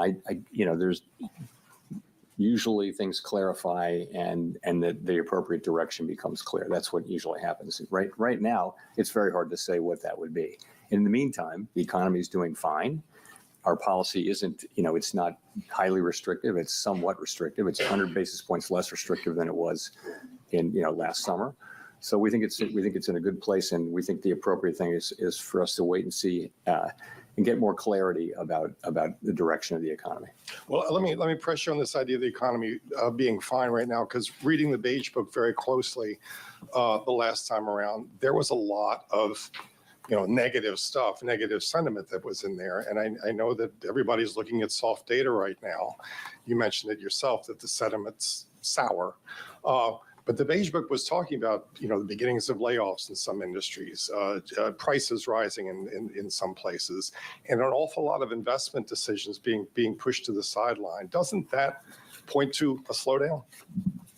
It may well. It just hasn't shown up yet. And we all look at all these sentiment and read many individual comments just to get a better feel. And businesses and households very broadly are concerned and postponing economic decisions of various kinds. And yes, if that continues and nothing happens to sort of alleviate those concerns, then you would expect that to begin to show up in economic data. It wouldn't maybe show up overnight, but it would show up over weeks and months. And that may be what happens, but it hadn't happened yet. And also there are things that can happen that will change that narrative. I mean, they haven't happened, but it's possible to imagine things that, but in the meantime, yes, we're watching it extremely carefully like everyone is, but don't see really much evidence of it in actual economic data yet. And by the way, consumers keep spending, credit card spending. It's still a healthy economy, albeit one that is shrouded in some very downbeat sentiment on the part of people and businesses.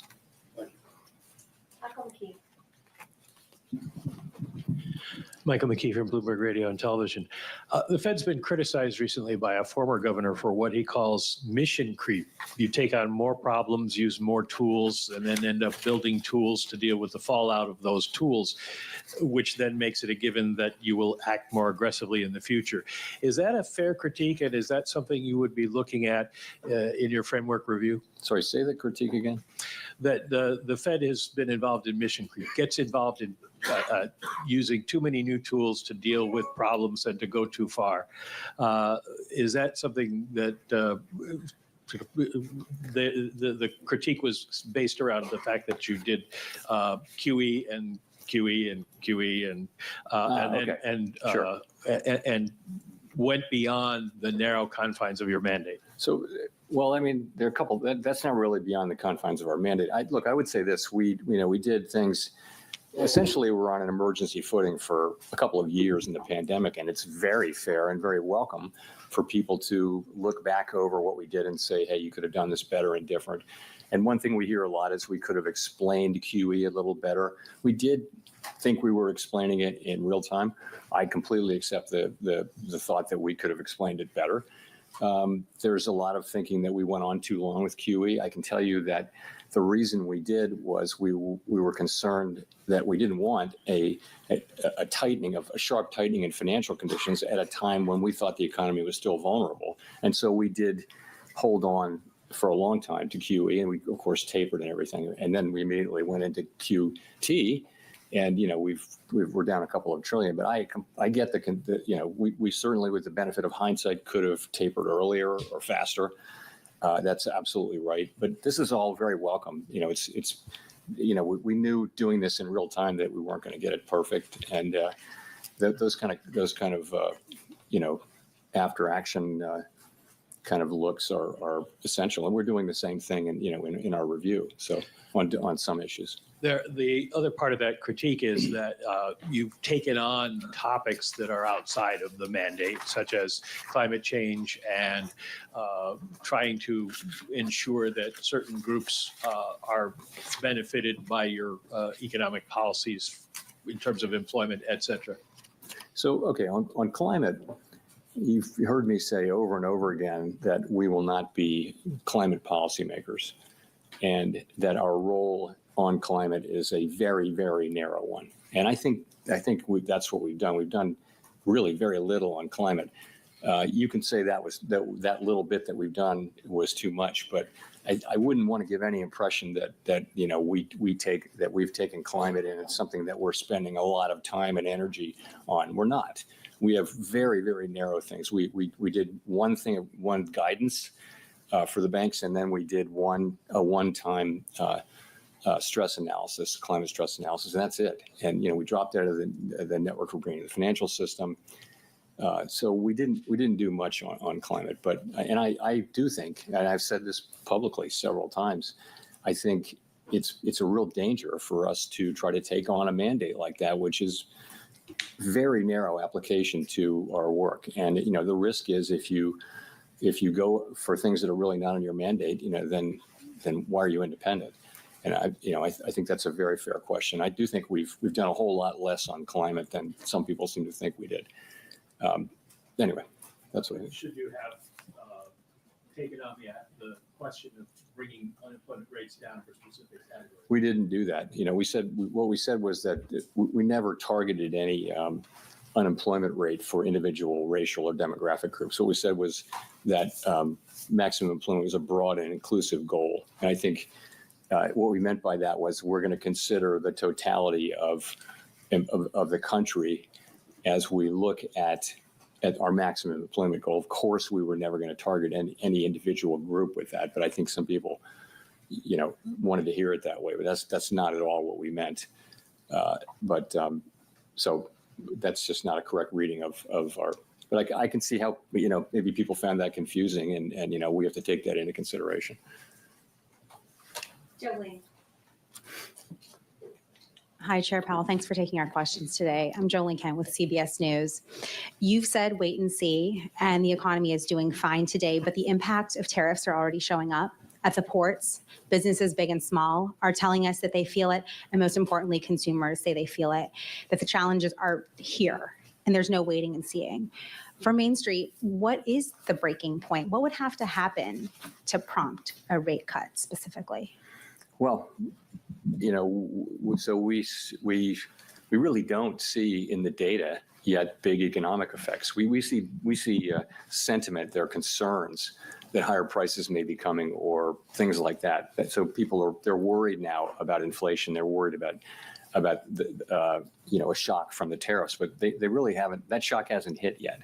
Okay, so we're going to be looking at the not just the sentiment data, but also the real economic data as we assess what it is we should do. And remember, there'll be two effects. One of them would be weakening economic activity, which translates into higher unemployment, and the other would be potentially higher inflation. Again, to say it again, the timing, the scope, the scale, and the persistence of those effects are very, very uncertain. So it's not at all clear what the appropriate response for monetary policy is at this time. And and by the way, our policy is in a good place, so we think we can wait and move when it is clear what the right thing to do is. Really not at all clear what it is we should do. So people are feeling stress and concern, but unemployment hasn't gone up. Job creation is fine. Wages are in good shape. People are not layoffs, or people are not getting laid off at high levels.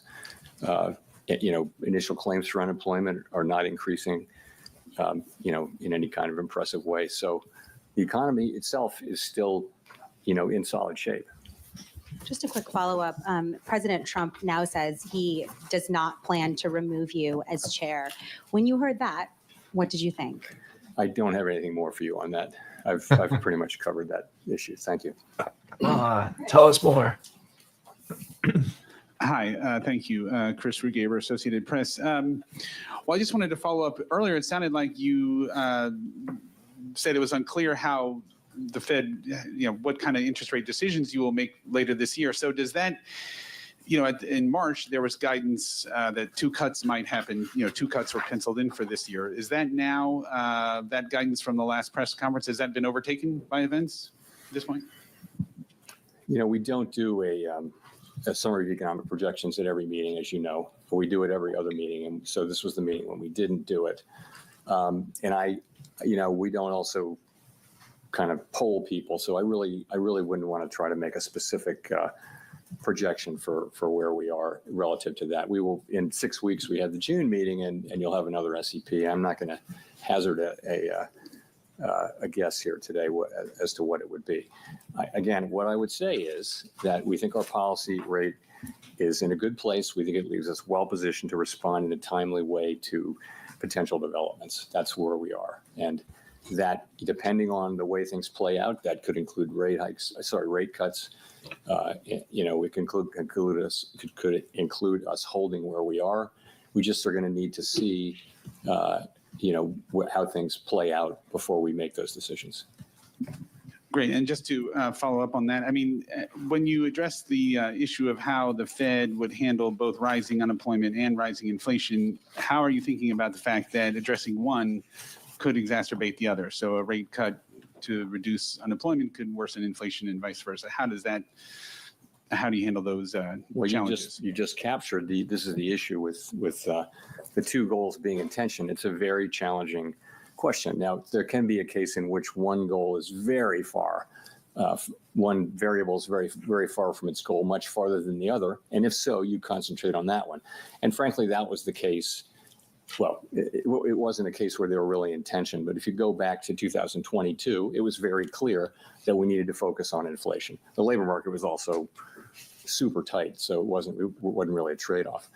If I think what our framework document says, it says we'll look at how far each variable is from its goal, and also we'll factor in the time it would take to get there. So, that's going to be potentially a very difficult judgment, but the data could break in a way that it's not. I just don't think we know that. The data could easily favor one or the other, and right now there's no need to make a choice, and no real basis for doing so. Victoria. Hi, Victoria Guida with Politico.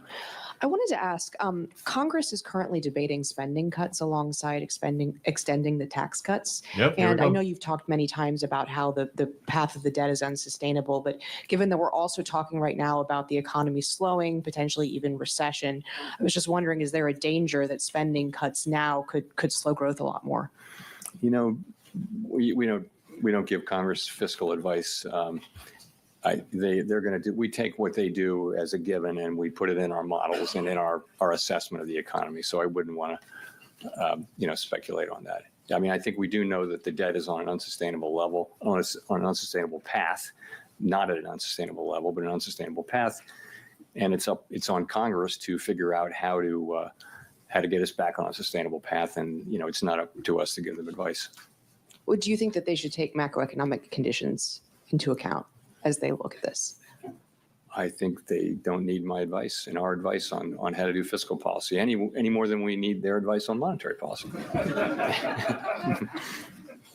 Andrew. Thanks, Mr. Chairman. Andrew Ackerman with the Washington Post. In your Jackson Hole comments last year, you said you would not welcome further cooling in labor market conditions. The unemployment rate then was 4.2%, which is what it is now. Many forecasters now predict a higher jobless rate. How has your tolerance for weakening labor market conditions changed compared to a year ago? So it was quite a different situation. What was happening last year is that over the space of 6, 8, 7 months, the unemployment rate went up by almost a full percentage point. And it was click, click, click, click, click each month. And everywhere people were talking about downside risks to the labor market. At the same time, that was in September 2024 he's talking about. Numbers were getting softer and softer. So there was a really obvious concern about downside risk to the labor market. And so at Jackson Hole and then in September, we wanted to address that forthrightly. We wanted to show that we were there we'd been there for inflation for a couple of years. And we wanted to show also that we're there for the labor market. And it was important that we send that signal. Fortunately, since then, the labor market has really, and the unemployment rate have really been moving sideways at a level that is, well in the range of mainstream estimates of maximum employment. So that concern has gotten a lot less. So, you're at 4.2% unemployment. I think we were in a very different situation. Now we have a situation where, the risks to higher inflation and higher unemployment have both gone up, as we noted in our statement, and we've got to monitor both of those. We actually have a potential situation where there may be a trade-off or tension between the two, potentially. We don't have it yet, and we may not have it, but that's what we have, and that's why I think it's a very different situation. I mean, I guess I want to follow up by asking how much of a rise in the jobless rate you could tolerate. Yeah, I can't give you I'm not going to try to give you a specific number. I'll just say we have to now be looking at both variables and which of them is demanding. If one of them is demanding our focus more than the other, that would tell us what to do with policy. If they're more or less, equally distant and equally or not distant, then we don't have to make that assessment. The assessment is you wait. So I'm not going to try to be really specific about what we need to see in terms of a number. But if we did see significant deterioration in the labor market, of course that's one of our two variables, and we would look to be able to support that. You'd hope that it wasn't also coming at a time when inflation was getting very bad. And again, we're speculating here. We don't know this. We don't know any of these things. It's very hypothetical. We're just going to have to wait and see how it plays out. Thanks.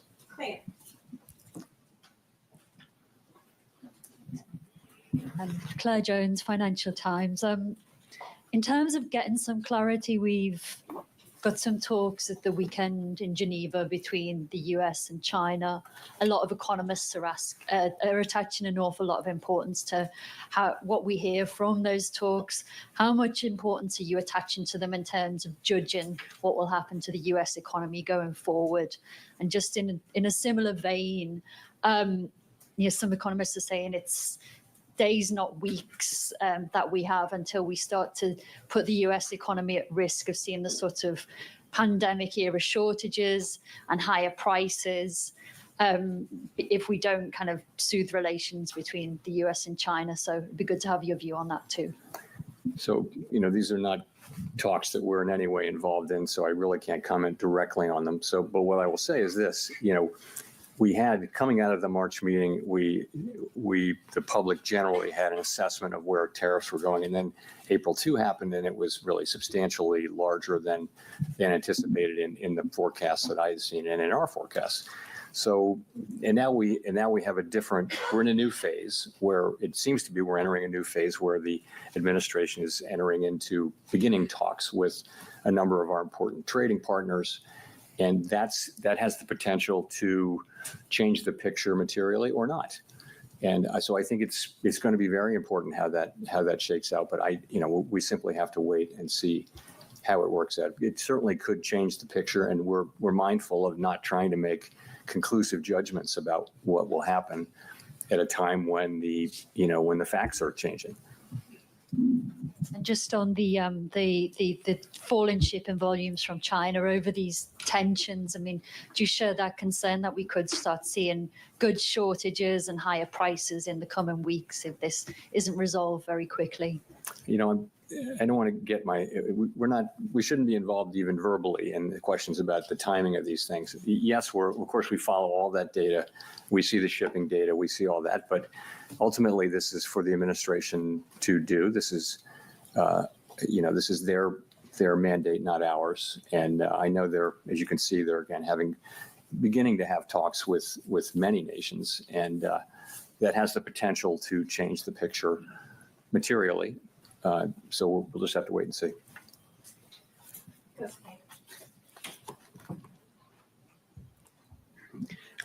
Kosuke Takami with Nikkei. Thank you for doing this. The volume of imported goods increased significantly in the first quarter. Do you think that this situation could cause a delay in the impact of tariff on inflation? And does this mean that it will take longer time to reduce uncertainty? The decision we made today? Which decision? So the future decisions. So the volume of the imported goods has increased significantly. So the impact on the imported inflation may delay. So what is the impact to your future decision?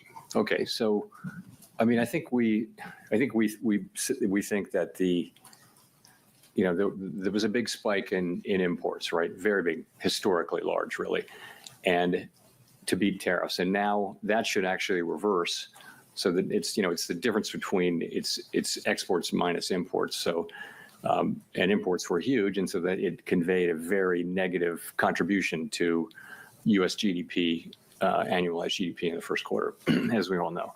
So that could, in the second quarter, be reversed, so that we have an unusually large contribution to usually positive. That's very likely as imports drop sharply. You could also have, very likely you'll have restatements of first quarter. It'll turn out that consumer spending was higher. It'll turn out that inventories were higher, and so you'll see those data revised up. It may actually go into the third quarter too, and so I think this whole process is going to a little bit make it harder to make a clean assessment of U.S. demand. I mentioned private domestic final purchases, which doesn't have inventories, government, or inventories, government. Anyway, it's a cleaner read on private demand, but that too probably was flattered a little bit by strong demand for imports to beat tariffs. So that might overstate. It's a really good reading, 3% PDFP in the first quarter. That might actually overstate. So it's not really I don't think it's going to affect our decisions. I will just say, though, that it's a little confusing, and it's probably less confusing to us than it would be to the general public as we try to explain this.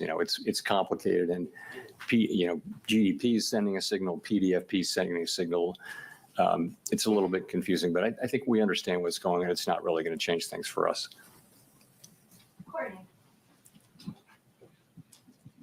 Courtney Brown from Axios. I guess, we talked about some of the indications of potential layoffs, price hikes, an economic slowdown, all being evident in the soft data. I'm curious why the Fed needs to wait for that to translate into hard data to, make any type of monetary policy decision, especially if the hard data is not as timely or might be warped by tariff-related effects. Are you worried that the soft data might be some sort of false warning? No, I mean, look at the state of the economies. The labor market is solid, inflation is low. We can afford to be patient as things unfold. There's no real cost to our waiting at this point. Also, the sense of it is we're not sure what the right thing will be. There should be some increase in inflation. There should be some increase in unemployment. Those call for different responses. And so until we know, potentially call for different responses. And so, until we know more, we have the ability to wait and see. And it seems to be a pretty clear decision. Everyone on the committee supported waiting. And so that's why we're waiting. Just a very quick follow-up.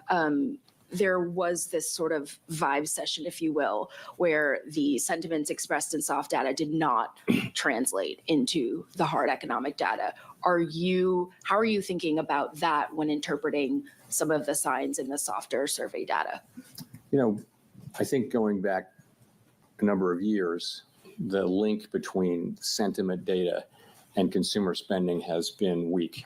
It's not been a strong link at all. On the other hand, we haven't had a move of this, speed and size. So it wouldn't be the case that we're looking at this and just completely dismissing it. But it's another reason to wait and see.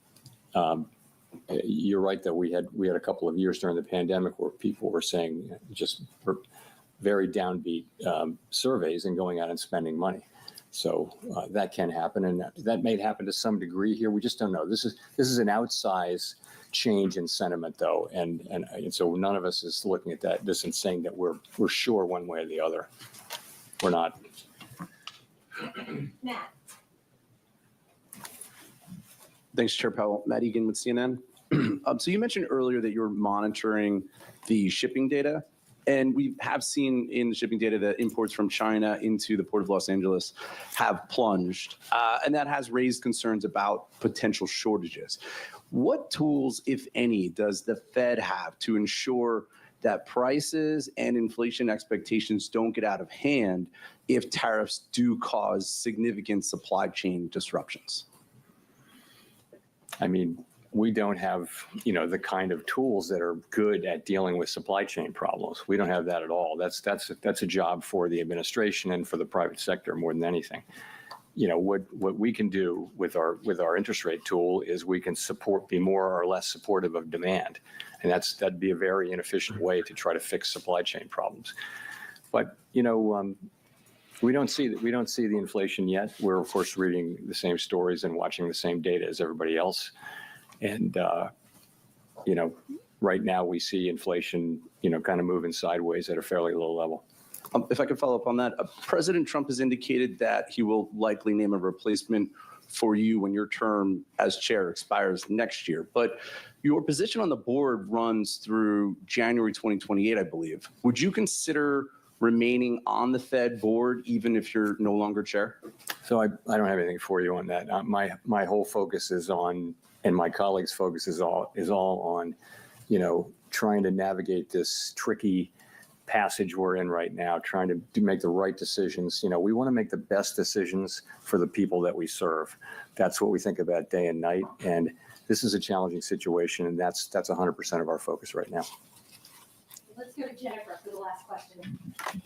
Last one. Chair Powell, Jennifer Schonberger with Yahoo Finance. Public records of your schedule so far this year show no meetings with President Trump. Past presidents Obama, Bush, and Clinton have all met with Fed chairs, and you met with Trump during his first term. Why haven't you asked for a meeting yet with the president? I've never asked for a meeting with any president, and I never will. It's not, I wouldn't do that. There's never a reason for me to ask for a meeting. It's always been the other way. So would you want to meet with him if given the opportunity to get more information? It's never an initiative that I take. It's always an initiative. I don't think it's up to a Fed chair to seek a meeting with the president, although maybe some have done so. I've never done so, and I can't imagine myself doing that. I think it's always comes the other way. A president wants to meet with you, but that hasn't happened. And if I could just ask one question on monetary policy. When it is time to cut rates, how will you determine how far down rates will have to come to try to keep a balance on the inflation mandate as employment weakens? I think once you have a clear direction, you can make a judgment about how fast to move and that kind of thing. So it's really the harder question is the timing, I think, and when will that become clear?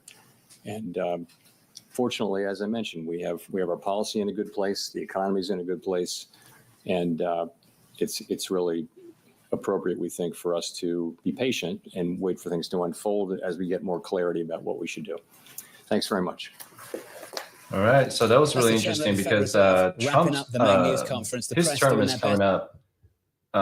coming to an end next summer. So I doubt that Trump is going to ask him to stay on. And even if he does, I doubt that he's going to remain chairman after all the drama that's been going on for the past couple months. But let me just show you what he was kind of talking about for a bit here.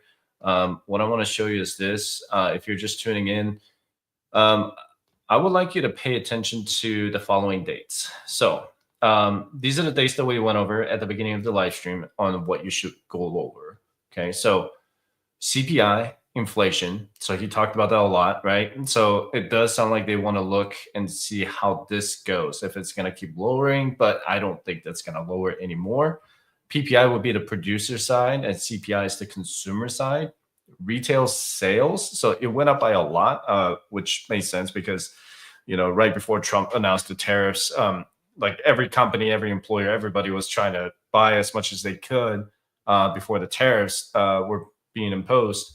And then the Q1 GDP second estimate, not a huge deal on this, but it is the second estimate after the contraction of 0.3%. We're going to get 3 estimates. We got a second estimate on May 29th, and then the third estimate, I believe that's coming out June 30th, I believe. But that's going to be after the next Federal Reserve meeting. The PC inflation, which is something that the Fed does pay attention to, that's another inflation gauge that's coming out on May 30th.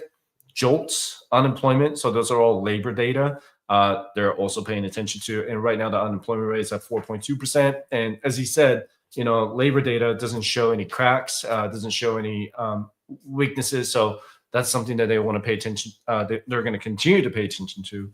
And he mentioned last year's labor data when they cut rates in September 2024, and I was live streamed, but I did live stream that too. And when they cut the rates, the labor unemployment went from like, it was like a sudden jump too, and people were kind of like, oh man, this could be going into a recession, and the SOM rule was triggered, right? And usually when the SOM rule is triggered, then within the next year or so, then there's going to be a likelihood of a recession within the next year. Now that a lot of the reporters have mentioned about the likelihood, the higher probabilities of a recession, the Federal Reserve also issued a warning too, and said that they're going to be paying attention to a lot of the data coming up. And they are not sure how the data is going to look like in the coming months. And they're going to adjust their policies based on the data that they get.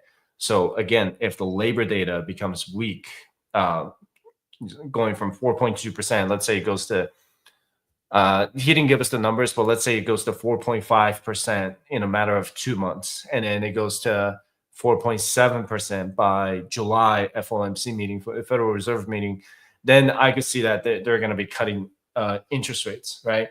So right now they are predicting a rate cut in July right now. The next Fed meeting, June 18th, they put a 21% chance that they're going to cut interest rates. I agree with this. I would say probably going to be in July. They're going to cut interest rates, 25 basis points on July 30th. You go any further than that, you're not going to get any, true data. So you can look at it. You can Google search CME Group and look at the probabilities of their rate cuts. I mean, they're looking at July 30th rate cut, and then they're looking at a September 17th rate cut. So those are the two rate cuts they're looking at, down to 3.75 to 4%. And then if you look at October one, we're not, it's probably going to keep the rate steady. So the next meeting, June 18th, we're going to get the summary of economic projections, or the SCP that he brought up during the press conference. So that comes out every quarter, and that's going to be even crucial to pay attention to and see what the Fed is thinking about the GDP, unemployment throughout 2025 and 2026, PC inflation, right? What else? Those are the data that we want to look at. We want to see what the committee members are thinking about as far as cutting rates. How many times do they want to cut interest rates? They could change it. As of right now, it says twice in 2025. But at the next meeting on June 18th, when they come out with the SCP, the dot plot that I showed you in the past, it could show that they probably want to cut rates by maybe 3 times, maybe in July, September, October, and December. Maybe they'll cut four times. We'll see how that goes, right?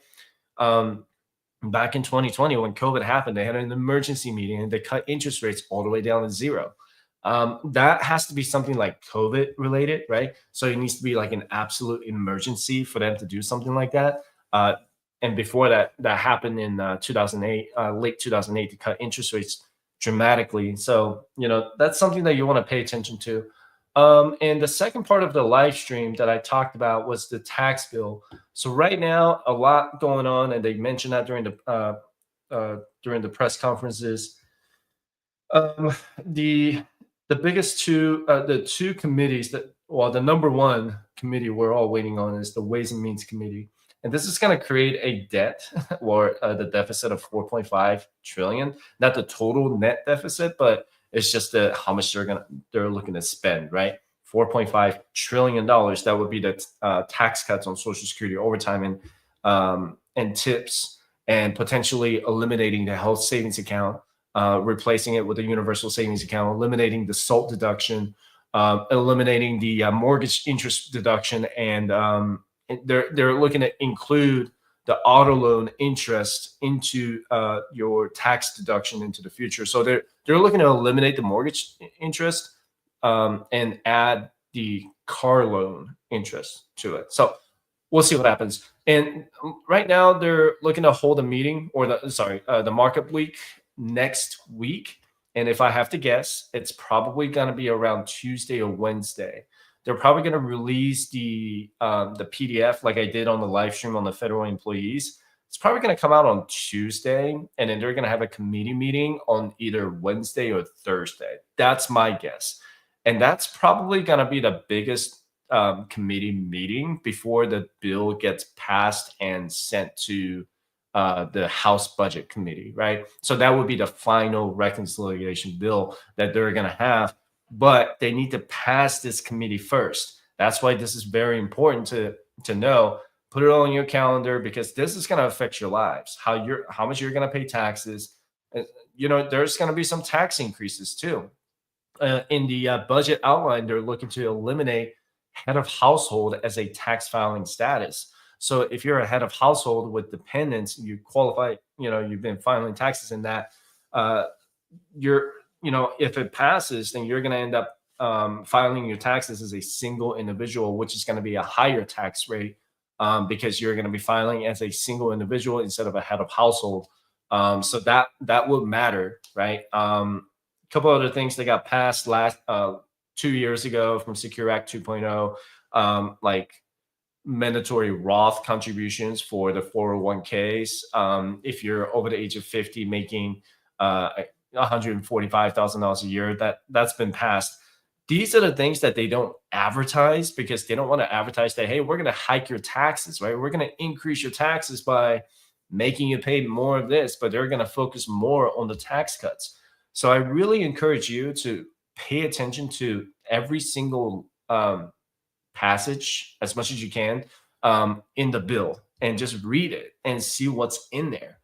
I think that's what a lot of American people are get blindsided. It's like, oh, I thought I was going to get all these tax cuts, but I got to pay more taxes in these areas to potentially offset, right? So those are the things that I would like you to kind of pay attention to. But in the meantime, I really encourage you to take a look at my website, firesidechat.com/private clients. And I am at an all-time high with private clients right now.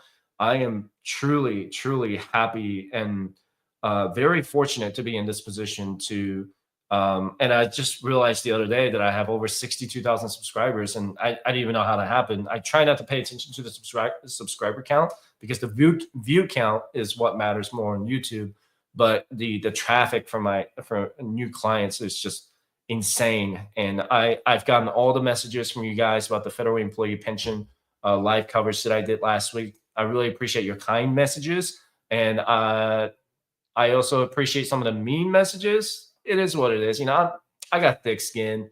I'm a veteran, man. I've seen all kinds of stuff, when I was active duty. So it doesn't bother me, but I understand like both sides of the argument, right? I do appreciate the emails, but there are some things that I just cannot answer. That would be like your pension plan.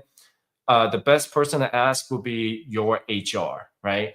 And if you're doing a deferred pension retirement, you need to talk to the OPM to find out what your pension plan is going to be. So even if you schedule a consultation with me, that's not something that I'm going to be able to answer to, and I would defer you to your HR department to find out what your pension calculation is going to be.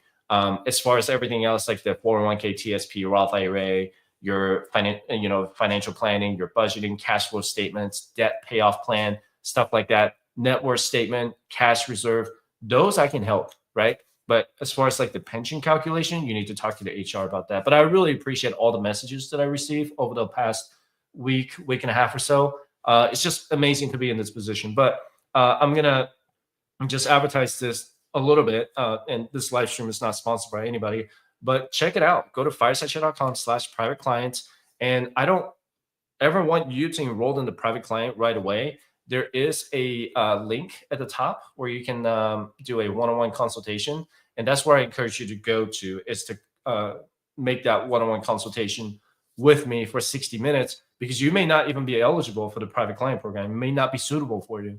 So that's something that we want to do, is just have that conversation with me and go over your what's going on with your financial life. So that's where I want to help. And if you're a veteran, you get a veteran discount. If you're not a veteran, please do not use the discount code. My team has told me that several people have used it and then later verified that they're not even veterans. I'm like, come on, guys. If you're not a veteran, and the veteran code is just veteran 10. So, you can't, come on, you can't tell me that you didn't know, but it is what it is. But just keep that in mind. You do get that veteran discount when you get a chance. But I would love to get to know your finances. I would love to get to know where you are with the financial independence journey. And if you don't want to do any of that, you join my private community. It's much cheaper, right? $10 a month if you want to do that, and just get all these alerts. And I do post some of the things that's only channel members only. So check it out when you can. Courses and all that. We got a lot of resources. But anyway, really appreciate you guys being here. Next time I'm going to be live streaming for the Ways and Means Committee, hopefully next week. So just stay tuned, subscribe, and maybe join the private community and get those alerts, because I'm going to be paying attention to that website to see what's going on with the latest tax cuts and tax increases. So stay tuned. But anyway, until next time.